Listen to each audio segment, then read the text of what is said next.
നമസ്കാരം. എല്ലാവർക്കും സ്വാഗതം. നമ്മളിന്ന് ലിംഗഭേദത്തെക്കുറിച്ചുള്ളൊരു ദൈവശാസ്ത്രപരമായ കാഴ്ചപ്പാടിലൂടെ ഒരു യാത്ര തുടങ്ങാൻ പോവുകയാണ്.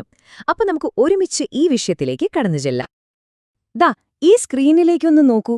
2 ഷൂസുകൾ. പക്ഷേ യാത്ര ഒന്നേയുള്ളൂ, അല്ലേ?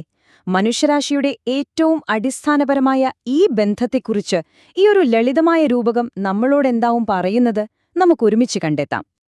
അപ്പം നമുക്ക് ഈ യാത്രയുടെ ആദ്യത്തെ ഘട്ടത്തിലേക്ക് കടക്കാം, അല്ലേ? ഈ ഒരു കാഴ്ചപ്പാടനുസരിച്ച് സ്ത്രീകളുടെയും പുരുഷന്മാരുടെയും ഉത്ഭവം എങ്ങനെയാണ് വിശദീകരിക്കുന്നതെന്ന് നമുക്ക് നോക്കാം. ഈ ഒരു ആശയത്തിന്റെയെല്ലാം അടിത്തറ എന്ന് പറയുന്നത് ഇതാണ്: ഒരു പൊതുവായ ആത്മീയ ഉറവിടം. അതായത് ഉത്ഭവത്തിൽ തന്നെ ഒരു ഐക്യവും സമത്വവുമുണ്ട്. സിമ്പിളായി പറഞ്ഞാൽ ആണും പെണ്ണും ഒരേ ആത്മാവിന്റെ 2 ഭാഗങ്ങളാണെന്നൊരു ചിന്തയാണ് ഇത് മുന്നോട്ട് വയ്ക്കുന്നത്. അപ്പോ ഉത്ഭവം ഒന്നാണെങ്കിലും മനുഷ്യരാശി മുന്നോട്ടു പോകാൻ വേണ്ടി ഓരോരുത്തർക്കും ഓരോ റോളുകളുണ്ട്. നേരത്തെ കണ്ട ആ ഷൂസ് പോലെ തന്നെ വഴികൾ ചിലപ്പോൾ വ്യത്യാസമായിരിക്കാം, പക്ഷേ ലക്ഷ്യം ഒന്നാണ്. ഓക്കെ, അപ്പോ ഇനി നമുക്ക് ഇതിലെ ഏറ്റവും പ്രധാനപ്പെട്ട ഒരു വാദത്തിലേക്ക് കടക്കാം.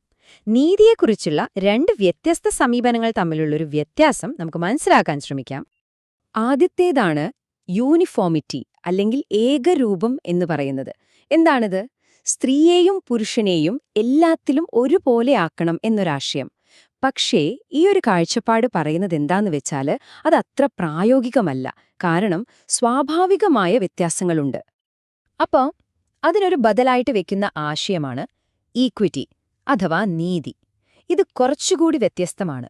ഇത് സ്വാഭാവികമായ വ്യത്യാസങ്ങളുണ്ടെന്ന് അംഗീകരിക്കുന്നു, എന്നിട്ട് അതിനനുസരിച്ച് ഓരോരുത്തർക്കും ന്യായമായ പരിഗണന കൊടുക്കുന്നു. ഇതാണ് ശരിയായ വഴിയെന്നാണ് ഈ വാദം. ദാ ഈ സ്ലൈഡ് നോക്കിയാൽ ആ വ്യത്യാസം നല്ല ക്ലിയർ ആവും. കണ്ടില്ലേ? ഒരു സൈഡില് യൂണിഫോമിറ്റി, അതായത് എല്ലാവരെയും ഒരേപോലെയാക്കാൻ നോക്കുന്നു. മറ്റേ സൈഡില് ഇക്വിറ്റി, അത് ഓരോരുത്തർക്കും വേണ്ട നീതി ഉറപ്പാക്കുന്നു. അപ്പോ ഇവിടെ ലക്ഷ്യം അന്ധമായ തുല്യതയല്ല, മറിച്ച് നീതിയാണ് പ്രധാനം എന്ന പോയിന്റാണ് മുന്നോട്ട് വെക്കുന്നത്. ശരി, ഇനി നമുക്ക് അടുത്ത ഭാഗത്തേക്ക് പോകാം. ഈ ഒരു കാഴ്ചപ്പാടിന്റെയൊക്കെ അടിസ്ഥാനം എവിടെ നിന്നാണ് വരുന്നത്? അതിന്റെ ആ ഒരു ദൈവിക രൂപരേഖ എന്താണെന്ന് നമുക്കൊന്ന് പരിശോധിക്കാം. ഈ ഒരു വാക്യം നോക്കൂ. വളരെ സിമ്പിളാണ്, പക്ഷേ വളരെ ആഴത്തിലുള്ള ഒരു ആശയമാണിത്. ഇണകളായിട്ടാണ് സൃഷ്ടിപ്പ്, അതായത് ഒന്ന് മറ്റേതില്ലാതെ പൂർണ്ണമാവില്ല എന്നൊരാശയം ഇതിലുണ്ട്. ഇതൊരു ഭയങ്കര പവർഫുൾ സ്റ്റേറ്റ്മെന്റ് ആണല്ലേ? ഇത് ആത്മീയ സമത്വത്തിന് അടിവരയിടുന്നു. നിങ്ങൾ ചെയ്യുന്ന ഒരു നല്ല പ്രവൃത്തിയുടെ മൂല്യം നിങ്ങൾ ആണാണോ പെണ്ണാണോ എന്ന് നോക്കിയല്ല തീരുമാനിക്കുന്നത്. എല്ലാവരുടെയും പ്രയത്നത്തിന് ഒരേ അംഗീകാരമാണ്. ആ ഒരു ആശയം ഇവിടെ ഒന്നുകൂടി ഉറപ്പിക്കുകയാണ്. ഓരോരുത്തർക്കും അവരവരുടെ അധ്വാനത്തിന്റെ ഫലമുണ്ട്. അത് ആണെന്നോ പെണ്ണെന്നോ വ്യത്യാസമില്ലാതെ എല്ലാവരുടെയും അധ്വാനത്തിന് അതിൻ്റേതായ മൂല്യവും പ്രതിഫലവുമുണ്ടെന്ന് ഇത് വ്യക്തമാക്കുന്നു. അപ്പോ ഇത്രയും പറഞ്ഞതിൽ നിന്ന് നമുക്ക് എന്ത് മനസ്സിലാക്കാം?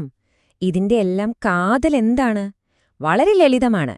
ആത്മീയമായിട്ട് ആരാണ് ശ്രേഷ്ഠനെന്ന് തീരുമാനിക്കുന്നത് അവരുടെ ലിംഗം നോക്കിയല്ല, മറിച്ച് അവരുടെ ഭക്തി, സ്വഭാവം, പിന്നെ അവർ ചെയ്യുന്ന നല്ല കാര്യങ്ങൾ, ഇതൊക്കെ നോക്കിയിട്ടാണ്.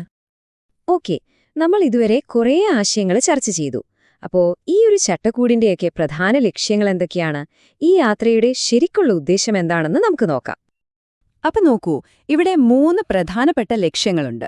ഒന്നാമത്തേത് ഏകത്വം, അതായത് നമ്മളെല്ലാവരും ഒരേ ആത്മാവിൽ നിന്നാണ് വന്നതെന്ന തിരിച്ചറിവ്. രണ്ടാമത്തേത് ഉത്തരവാദിത്വം, മനുഷ്യരാശി മുന്നോട്ടു പോകാൻ വ്യത്യസ്തമായ റോളുകൾ ആവശ്യമാണെന്ന് അംഗീകരിക്കുക. പിന്നെ മൂന്നാമത്തേത് ലിംഗനീതി. ഇവിടെ വേണ്ടത് അന്ധമായ തുല്യതയല്ല, മറിച്ച് നീതിയാണ് എന്ന് മനസ്സിലാക്കൽ.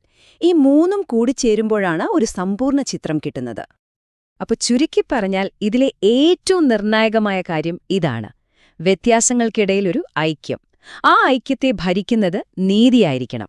ശരിക്കും ഈ ഒരൊറ്റ വാക്യത്തിൽ ഈ മുഴുവൻ ആശയത്തെ നമുക്ക് ഒതുക്കാൻ പറ്റും. അപ്പോ ഇതാണ് ഈ ബന്ധത്തിന്റെ അടിത്തറയെങ്കിൽ ഒരു ചോദ്യം ബാക്കിയുണ്ട്.